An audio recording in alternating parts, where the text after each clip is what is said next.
Iloilo City is a first-class, highly urbanized city in the Western Visayas region of the Philippines on the island of Panay. It is the capital city of the province of Iloilo, where it is geographically situated and grouped under the Philippine Statistics Authority, but remains politically independent in terms of government and administration. In this video, I will share to you the rich history of the districts of Iloilo City, the Iloilo City proper, Jaro, Lapuz, Lapuz, Mandurriao, Molo, and Villa Arevalo. Lapuz, Iloilo City. In the beginning, Lapuz is a barrio or small community of the town of Jaro.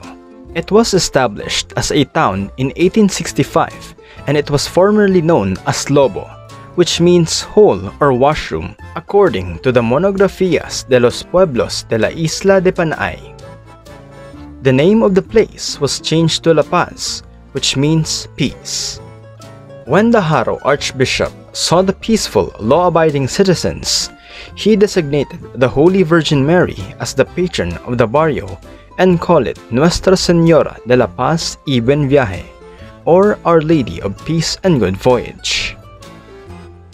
The first church of Jaro was built in a barrio called ALANGA, which is now part of Lapuz.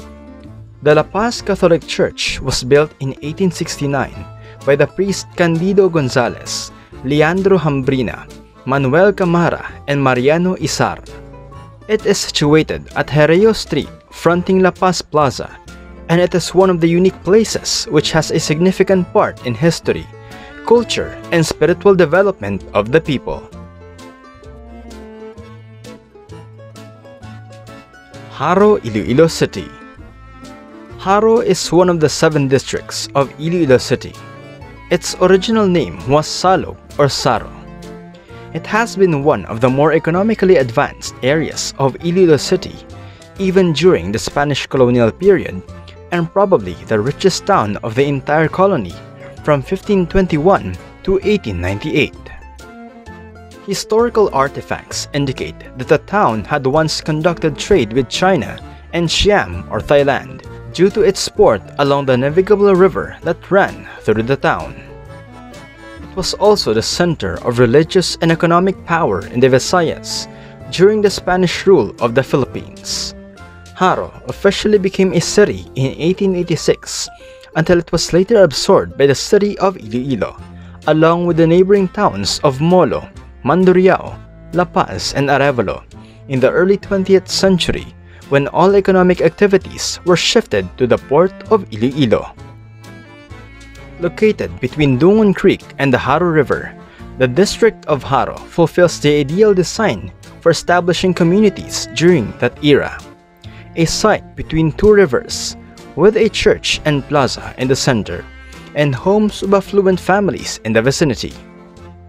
The church is the famous parish of Our Lady of Candles, also known as the Jaro Metropolitan Cathedral, the headquarters of the Archdiocese of Jaro, and the site of a miraculous statue of the Virgin Mary, which was canonically crowned by the late Pope John Paul II during his visit in 1982. The image is the only religious icon in the country to have been personally crowned by a pope. Jaro's celebration of the feast of Nuestra Señora de la Candelaria, or Our Lady of Candles, every February 2 is well known in the Philippines. The fiesta features pageantry with a fiesta queen from one of the prominent families of the place, and a cockfight at the Iloilo Coliseum, where cockfighting aficionados from all over the Philippines converge. The district is notable for its large amount of 19th century architecture. Jaro is also the hometown of Graciano Lopez Jaena, who along with Jose Rizal established the Ilustrados, a group of Filipino students studying in Spain. Majority of the Mestizo families from Iloilo came from this town. Being once a center and main port during the Spanish period, most of Hispanic traders married the natives and settled in the island. Molo, Iloilo City. Although the town of Molo, which is now one of the districts of the city of Iloilo, is small in size when compared to other towns, it played a giant role in the history of the Philippines. It was built by Spaniards and was formerly called the PARIAN or Chinatown due to its large number of Chinese residents and their business establishments in the area at the time. Long before the Spanish colonization of the Philippines, Iloilo was already having a flourishing trade with the Chinese through Molo. Some of the Chinese traders eventually decided to settle down in the place and took local women as their wives. Thus, upon the arrival of the Spaniards, they found Molo already having a considerable number of Chinese inhabitants who were engaged in the buy and sell business.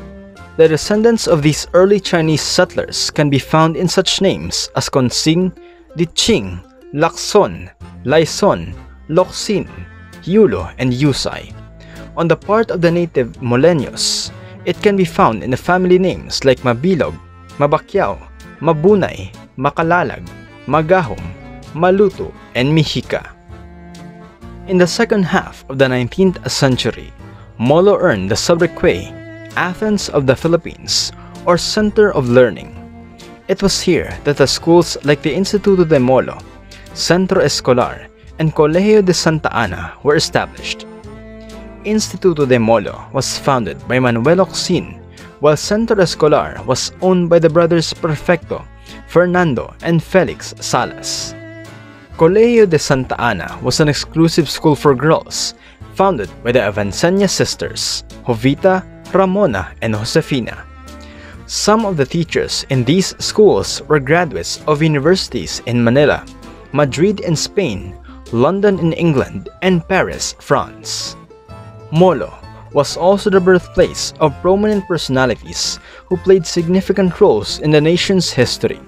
Among them were Gregorio Araneta, the secretary of the Malolos Congress under the leadership of Emilio Aguinaldo, General ANICETO LACSON, revolutionary leader and president of the independent cantonal government of Negros, Ramon Avancenia, who became Chief Justice of the Supreme Court, Jose Zulueta, who served as Iloilo's representative in the Philippine Congress for 21 years, Raymundo Melliza, one of the leaders of the revolutionary movement against the Spaniards in Iloilo, and Esteban de la Rama, famous entrepreneur and owner of the De la Rama Steamship Company.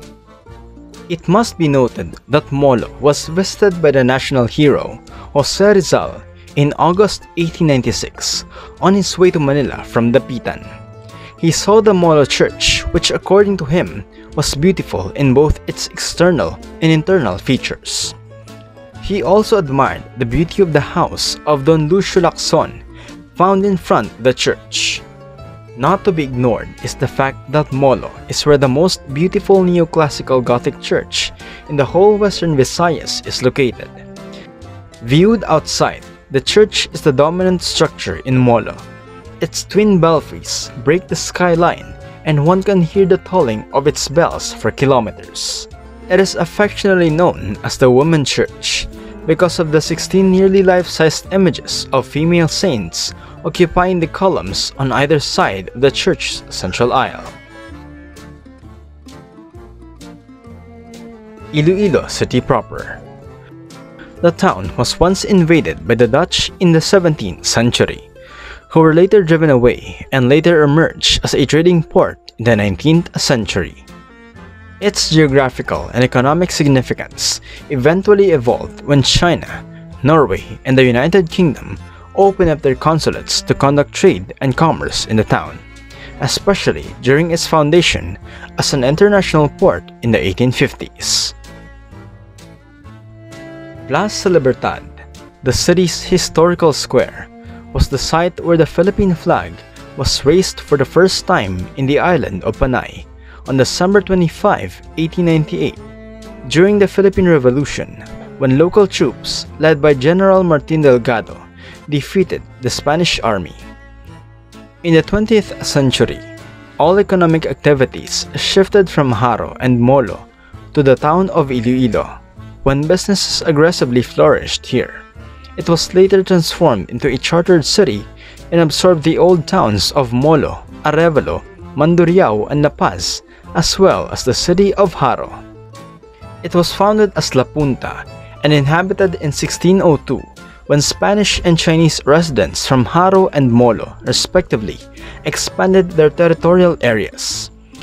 In current modern times, old 19th and 20th century buildings can still be found across the district, particularly along the entire street of J. M. Basa, popularly known as Calle Real.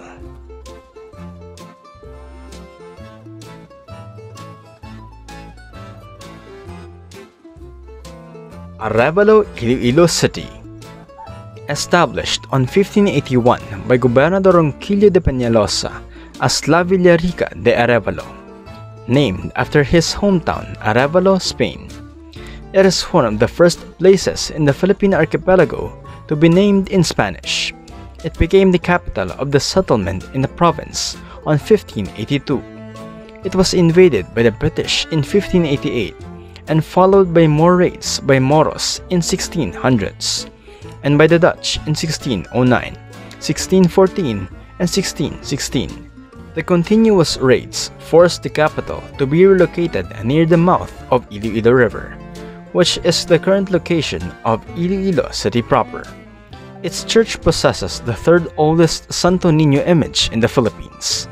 Arevalo is sometimes given the title Flower Capital of Iloilo, where potted plants, flowers, bouquets, wreaths can be bought.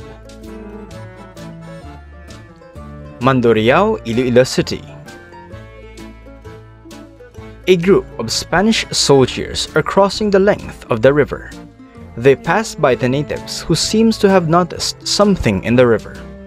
The noise and celebration invites the strangers. They desire to know the name of the place they have reached. The native who was asked could not understand the Spanish language and just assumed that he is asking for what is happening in the river. In his surprise, he said, "Mandu, Riao," which means and evokes something of a battle of the mentioned. These are crocodiles whose names were taken from the place of their habitat, the lakes of Mandu and Riao, which are now gone. It was formed in the minds of the people that the name of the place is Mandurriao. Eventually, the letter R in the Mandurriao is replaced with double R. For the Spaniards, having a double R in a word brings further beauty and character. Lapuz, Iloilo City. Lapuz was part of the PAZ district ever since the latter was a town during the Spanish regime. It is common knowledge among the Ilonggos that the name Lapuz came from the Hiligaynon word Lapuz, which means to insert or pass through, because of its location. After several years of being part of La Paz, Lapuz was made a separate district on December 17, 2008, after the Sangguniang Panglungsod of Iloilo City passed a resolution for the district to have its own police station and fire station.